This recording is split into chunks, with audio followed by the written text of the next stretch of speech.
نحمدہ و نصلی علی رسولہ الکریم اما بعد فاعوذ باللہ من الشیطان الرجیم بسم اللہ الرحمن الرحیم۔ اچھا، تو میں آپ حضرات کو روزے کا بیان، روزے کے فضائل اور اس کی نیت اور اس کی اقسام کے بارے میں کچھ میں نے آپ کے سامنے عرض کر دیا تھا۔ اب میں آپ کے سامنے پہلے میں نے آپ کو بتائی تھی دو اقسام روزے کی، نمبر 1 فرض معین اور نمبر 2 فرض قیام، اور پھر ان کی تفصیل بھی میں ساتھ آپ کو بتا چکا تھا۔ اب میں آپ کو بتانے جا رہا ہوں روزے کی تیسری قسم، واجب معین۔ واجب معین اس کی دو صورتیں ہیں۔ یہ جو روزے کی قسم ہے واجب معین، اس کی دو صورتیں ہیں۔ نمبر 1 کہ اگر کسی شخص نے نظر مانی کہ میں اگر میرا یہ کام ہو جائے تو میں فلاں دن، فلاں مہینے، فلاں تاریخ کا میں روزہ رکھوں گا یا میں روزے رکھوں گا، تو اس کے لیے ضروری ہے کہ جب اس کی نظر جو ہے پوری ہو جائے تو وہ اسی دن، اسی مہینے، اسی تاریخ کے روزے وہ رکھے۔ اس کو نظر معین بھی کہا جاتا ہے۔ اور اس کی دوسری صورت کیا ہے؟ اس کی دوسری صورت یہ ہے کہ اگر کوئی انسان رمضان کا چاند دیکھتا ہے اور وہ شہادت کے لیے قاضی کے پاس جاتا ہے، لیکن کسی عذر کی وجہ سے یا کسی اور معاملے کی وجہ سے اس کی گواہی قبول نہیں کی جاتی چاند دیکھنے کے بعد، تو اس کے لیے بھی ضروری ہے کہ وہ اس دن کا، جب اس نے رات کا چاند دیکھ لیا، جیسے مثلا نماز تراویح ادا کرتے ہیں، تو اس طرح اس نے جب چاند دیکھ لیا تو اگلے دن کا روزہ رکھنا اس کے لیے ضروری ہے، واجب ہے کہ وہ اگلے دن کا روزہ رکھے۔ اور اس کی جو نیت ہے اس کا کیا حکم ہے؟ اس کے لیے ضروری نہیں ہے کہ وہ اسی دن مثلا کہ رات کو نیت کر کے سوئے تو ہی ہوگی، نہیں، بلکہ جس طرح رمضان کے معین روزے کا جو طریقہ کار ہے، جو اس کی نیت کا طریقہ ہے، وہی جو ہے نا اس کا بھی طریقہ ہے کہ وہ اس کی نیت رات سے بھی کر سکتا ہے، سحری کے ٹائم بھی کر سکتا ہے، اور ہاف دن گزرنے سے پہلے بھی کر سکتا ہے۔ اور اب آ جاتی ہے روزے کی چوتھی قسم کہ نظر غیر معین۔ اس کا کیا ہے؟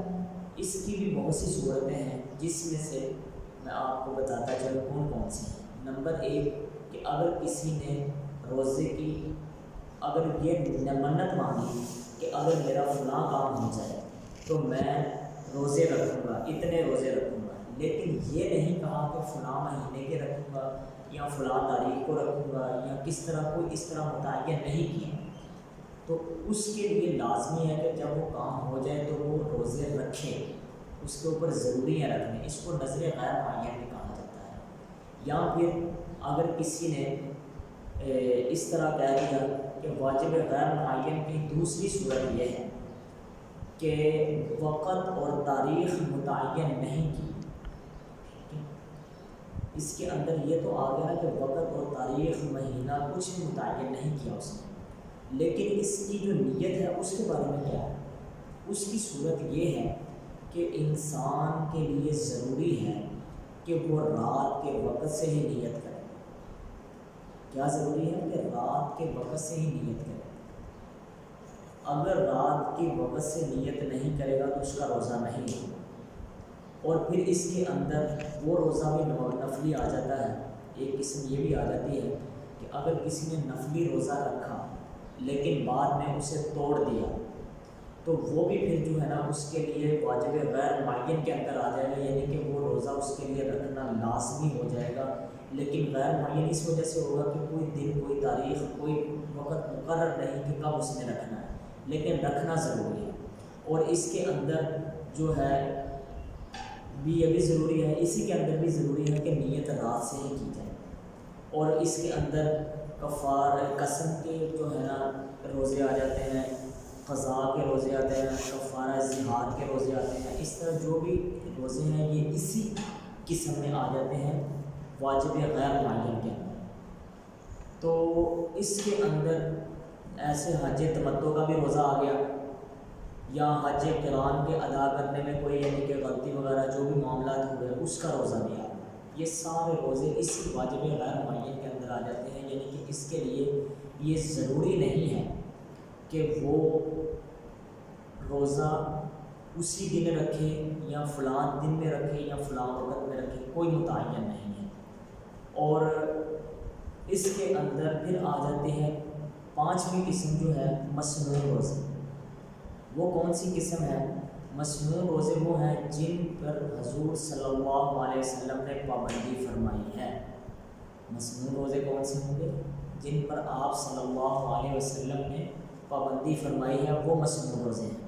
چنانچہ مسنون روزے یوم عاشورہ یعنی محرم کے روزے ہیں، 9ویں اور 10ویں۔ یہود بھی روزہ رکھتے تھے محرم کی 10 کو، آپ صلی اللہ علیہ وسلم نے اس لیے اس سے جو ہے نا تھوڑی سی آپ سے کہ تفریق کے لیے یا جدائی کے لیے کہ ان سے ہم الگ ہو جائیں، آپ صلی اللہ علیہ وسلم نے کہا کہ اگر کوئی روزہ 10ویں محرم کا رکھتا ہے تو اس کے لیے ضروری ہے کہ وہ جو ہے 9ویں کا بھی رکھے یا 10ویں کے ساتھ 11ویں کا بھی رکھے، یعنی کہ 2 روزے محرم کے ہو گئے۔ اور اسی طرح آپ صلی اللہ علیہ وسلم سے جو روزے مسنون ہیں ان کو سنت روزے کہا جاتا ہے۔ اور آ جاتے ہیں اب چھٹی قسم آ گئی روزے کی، مستحب روزے۔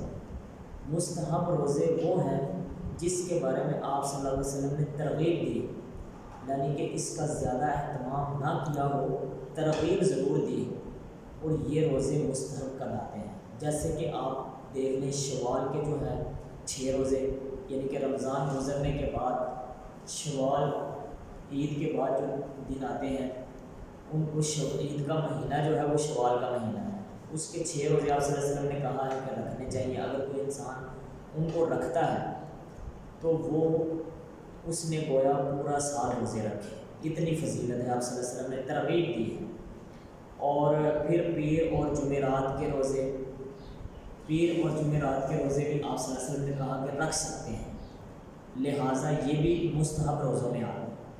اس طرح جو ہے ایام حیض بیضا، یعنی کہ چاند جب آپ سمجھ لیں 14ویں 15ویں کا ایام بیضا کہ چاند جب چمک رہا ہوتا ہے 14ویں 15ویں لگا لیں، اس طرح وہ بھی جو ہے آپ صلی اللہ علیہ وسلم نے روزے ان کی ترغیب دی ہے، رکھے بھی آپ صلی اللہ علیہ وسلم نے لیکن اہتمام نہیں کیا۔ تو مستحب روزے کا مطلب یہ ہے کہ جن کی ترغیب آپ صلی اللہ علیہ وسلم نے دی ہو، اہتمام نہ کیا۔ اس طرح ذی الحجہ کے روزے ہیں، اس طرح یعنی کہ ان کی بھی آپ صلی اللہ علیہ وسلم نے رکھے بھی ہیں اور ترغیب بھی دی ہے کہ ذی الحجہ کے پہلے عشرہ کے روزے آپ صلی اللہ علیہ وسلم نے ان کی بھی ترغیب دی ہے۔ اور 15ویں شعبان کا روزہ ہے، 15ویں شعبان کا جو روزہ ہے اس کی بھی آپ صلی اللہ علیہ وسلم نے رکھا بھی ہے اور ترغیب بھی دی ہے۔ اور اب میں آپ کو وہ بتا دوں ایام کہ جن کے اندر انسان روزہ نہیں رکھ سکتا، وہ کون سے ہیں؟ نمبر 1 جس کے اندر انسان روزہ نہیں رکھ سکتا، عید الفطر کا دن اور بڑی عید کے یعنی کہ ایام عید الاضحیٰ کے، ان کے اندر روزہ رکھنا یا اس کی کسی نے اگر نظر مان بھی لی تو اس کے اوپر روزہ تو لازم ہوگا۔ اگر کسی نے نظر مانی کہ میں عید کے دنوں کے روزے رکھوں گا تو وہ اس کے لیے روزے تو اس کے اوپر واجب ہو جائیں گے، یہ واجب غیر معین کے اندر آ جائے گا، لیکن وہ روزے رکھے گا ان ایام کے علاوہ، کیونکہ آپ صلی اللہ علیہ وسلم نے کہا کہ وہ کھانے پینے اور جماع کے دن ہیں، ان کے اندر روزہ رکھنا شیطان کا کام ہے، مسلمان کا نہیں۔ لہٰذا یہ ہوگی تمام اقسام روزوں کی جو میں آپ کے سامنے بتا چکا ہوں۔ اب میں آپ سے اجازت چاہوں گا، وما علینا الا البلاغ۔